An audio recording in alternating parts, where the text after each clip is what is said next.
Hello guys, welcome back to my channel. Guys स्वागत है आपका मेरे चैनल नॉलेज गेन पे। तो गाइज इस वीडियो के अंदर हम लोग डिस्कस करने वाले हैं आईटीआर रिफंड के स्टेटस के बारे में कि अगर असेसमेंट ईयर 2024-25 का आईटीआर फाइल हो चुकी है तो उसका रिफंड कब तक इशू हो जाएगा, क्या टाइमलाइन रहती है, क्या क्या स्टेजेस रहते हैं।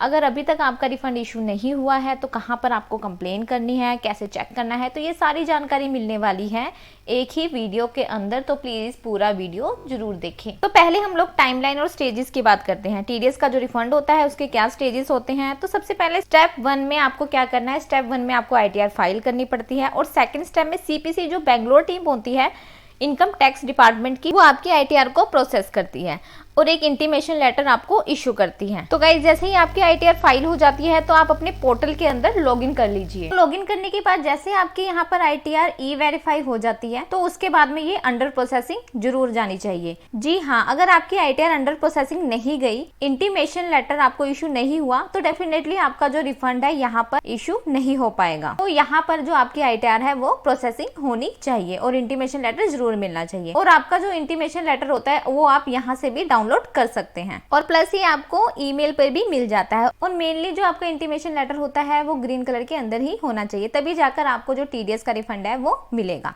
वैसे ये आपको ब्लू कलर और रेड कलर के अंदर मिलने वाला है। तो जैसा कि आपको एक बार इंटीमेशन लेटर इशू हो जाता है तो यहाँ पर सीबीसी जो बेंगलोर है तो एसबीआई को यहाँ पर इंस्ट्रक्शन देती है कि इस बंदे का जो भी प्री वैलिडेटेड अकाउंट है उसके अंदर पैसा क्रेडिट कर दो। तो प्री वैलिडेट का मतलब है कि यहाँ पर जब आप अपनी प्रोफाइल के अंदर जाते हैं तो यहाँ पर जो आपका बैंक अकाउंट होता है, जो भी लिंक आपने करा रखा है, वो हमेशा यहाँ पर इलिजिबल फॉर द रिफंड यहाँ ग्रीन चैट के अंदर जरूर होना चाहिए। अगर ये नहीं हुआ तो इस केस में आपको जो रिफंड है वो नहीं मिलेगा इंटीमेशन लेटर इशू होने के बाद भी। तो मेक श्योर कीजिए कि आपका जो अकाउंट है यहाँ पर प्री वैलिडेट और नॉमिनेट फॉर द रिफंड यहाँ पर जरूर होना चाहिए। तो अब बात करते हैं कि जो इंटीमेशन लेटर होता है उसके अंदर आके कितना टाइम लग सकता है प्रोसेसिंग होने में। तो देखिए, अगर मैं नॉर्मली आईटीआर 1 और 4 की बात करूँ तो 1 से 2 महीने के अंदर प्रोसेस हो जाती है और कई बार तो इंस्टेंटली भी हो जाती है।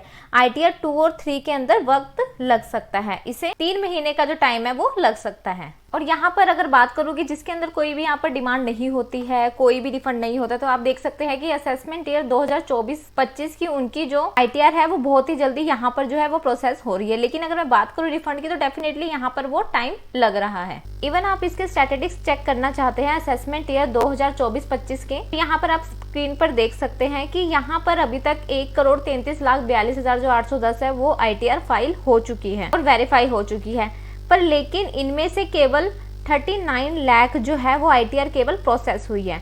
तो बाकी की जितनी भी आईटीआर है एक तरह से बैचेस के अंदर यहाँ पर प्रोसेसिंग होती है। तो जैसे यहाँ पर बैचेस ओपन होगा, आप सभी की आईटीआर जो आईटीआर रिफंड वाली है, बेसिकली आईटीआर 1 और 4 वो पहले प्रोसेस हो जाती है, उसके बाद में आईटीआर 2 और 3 का नंबर आता है। और अब इसमें आप लोगों को ये भी लग रहा हो कि यहाँ पर जो गवर्नमेंट है बेसिकली डिले कर रहा है और हमें लॉस हो रहा है। तो यहाँ पर मैं आपको बताना चाहूंगी कि गवर्नमेंट क्या होता है, इसका आपको इंटरेस्ट भी देता है। तो यहाँ पर आप स्क्रीन के सामने देख सकते हैं कि जब भी आपको इंटीमेशन लेटर इशू होता है तो उस टाइम पर जितना भी यहाँ पर गवर्नमेंट डिले कर रहा है बकायदा उसका 244 के अंदर आपको इंटरेस्ट मिलता है। और अगर इंटरेस्ट रेट की यहाँ पर बात करें तो एफडी का इंटरेस्ट रेट होता है जो कि 0.50% पर मंथ हो जाता है। तो साल का अगर आप लगाओ तो 6% का इंटरेस्ट हो जाता है। तो इसके बाद हम बात करते हैं कि जो आपका रिफंड का स्टेटस है कहाँ पर ये चेक करने को मिल जाएगा। तो देखिए, पहली चीज अगर आप अपने पोर्टल पर लॉगिन करते हैं तो आईटीआर का जब अपनी व्यू फाइल आईटीआर को आप देखते हैं तो वहां पर आपको यहाँ पर वैसे टॉप पर देखने को मिल जाता है कि आपका जो रिफंड का स्टेटस है वो क्या है और यहाँ पर लिखा हुआ आ जाता है कि जो आपका रिफंड है वो क्रेडिट हो चुका है।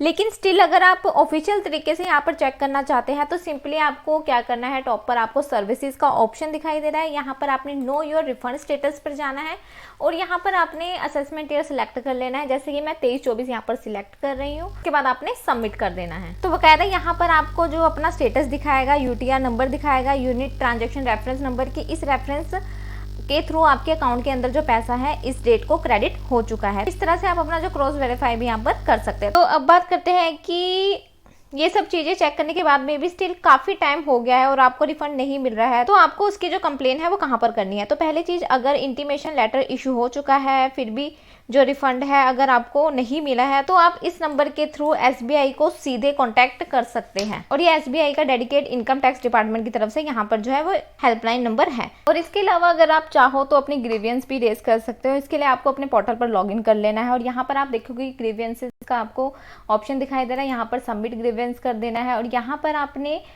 CPC ITR पर क्लिक कर देना है। उसके बाद सिलेक्ट कैटेगरी में आपको बहुत सारे ऑप्शन दिखाई देंगे, तो यहाँ पर आपने प्रोसेसिंग कर देना है और सिलेक्ट सब कैटेगरी में आपने यहाँ पर अदर प्रोसेसिंग पर क्लिक कर देना है। तो यहाँ पर अगर आपको जो ITR है वो प्रोसेसिंग नहीं हो रही तो यहाँ पर आप जो अपनी ग्रीवेंस है वो यहाँ पर आप फाइल कर सकते हैं। यहाँ पर आप असेसमेंट ईयर वगैरह चूज करके यहाँ पर ग्रीवियंस डिस्क्रिप्शन डाल के जो भी आपने ग्रीवियंस डालनी है वो यहाँ पर आप करके अटैचमेंट वगैरह डाल के आप यहाँ पर सबमिट ग्रीवेंस कर सकते हैं। और अगर मान लीजिए अगर आपको आपका रिफंड भी इशू नहीं हुआ तो यहाँ पर आप सिलेक्ट कैटेगरी में रिफंड को सिलेक्ट करके और यहाँ पर आप intimation order received but no refund received, मतलब कि आपको इंटीमेशन लेटर मिल गया है पर जो आपका रिफंड है वो रिसीव नहीं हुआ, तो यहाँ पर आप ये वाला क्लिक कर सकते हैं। नहीं तो अदर्स रिफंड पर क्लिक करके अपना असेसमेंट वगैरह डाल के जो भी ब्रीफ में आपने डिस्क्रिप्शन डाली है वो सब डाल के यहाँ पर अपनी जो आपकी जो कंप्लेंट है वो यहाँ पर आप दर्ज कर सकते हैं। तो गाइज ये वीडियो था जिसमें कि मैंने आपको बताया कि आप अपना रिफंड का स्टेटस कैसे चेक कर सकते हैं और कैसे आप अपना रिफंड यहाँ पर ले सकते हैं।